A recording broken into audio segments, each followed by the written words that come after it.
I live in the Males area. The reason I love gardening is because I was brought up in a family of gardeners. My grandmother always gardened. She had quite a small garden, but she grew everything. She would grow vegetables in her flower beds as well, just to use every single bit of space. So my parents also have got a lovely big garden, and my mum always did the flowers, and my dad always does the vegetable patch. They had a really big vegetable patch down the bottom of the garden, and in the summer then we were always self-sufficient for veg, which is something that I've always wanted to do ourselves here. So when we bought our house, I wanted to have a big garden so that we could do that. At the moment we're growing lots of veg and lots of flowers as well. We planted seeds maybe a month or 6 weeks ago, so for sweet peas and cosmos, we're growing in little modules, so I'll put them probably out next week. We use our own bamboo canes so that the plants can grow up for the sweet peas. And then vegetables, we grow absolutely everything that we can. There are certain things we can't grow in our garden very well, like onions. They just don't really grow very well, so we've learned over the years, we've been here 20 years now, so we've learned what we can and can't grow. We've got lettuce that we start from seed, and then we grow them into little modules, and then we plant the modules out. Rhubarb we're picking, and rocket, we've started growing that quite early.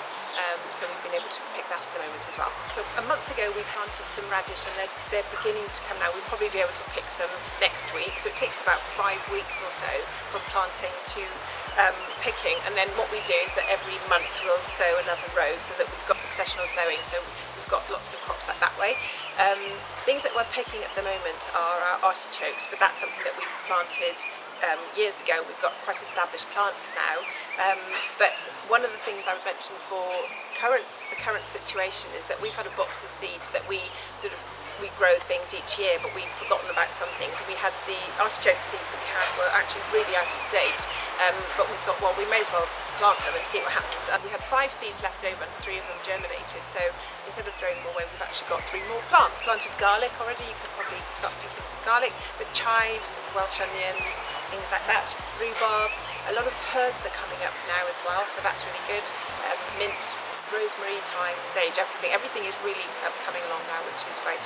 For knowing where to plant flowers and shrubs in the garden, if you've got sunny or a shady garden, a lot of it is trial and error, because literally with our garden, half of it is in the sun, half of it is in the shade.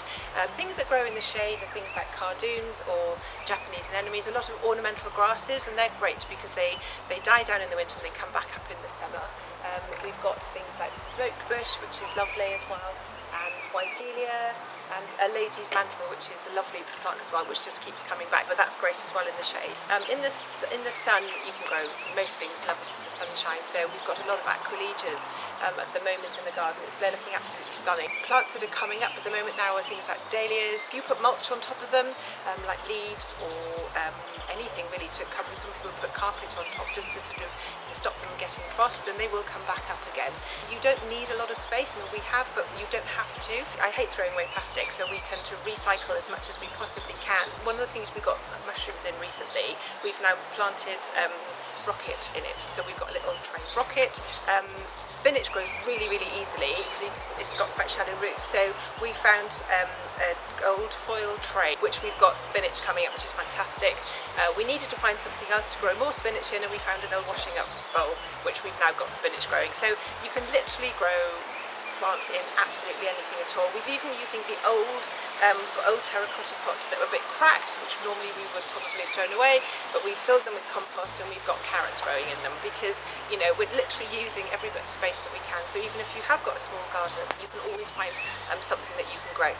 At this current time, I found that, and especially we've had such incredible weather, that normally I feel completely overwhelmed by how much has got to be done in the garden. But this year, because we've had the time to do it, we've been able to spend so much time in the garden, and one thing we're so aware of is actually hearing the birdsong and really being aware of that so much more this year. And I think for my my sanity, it's been fantastic just to be outside.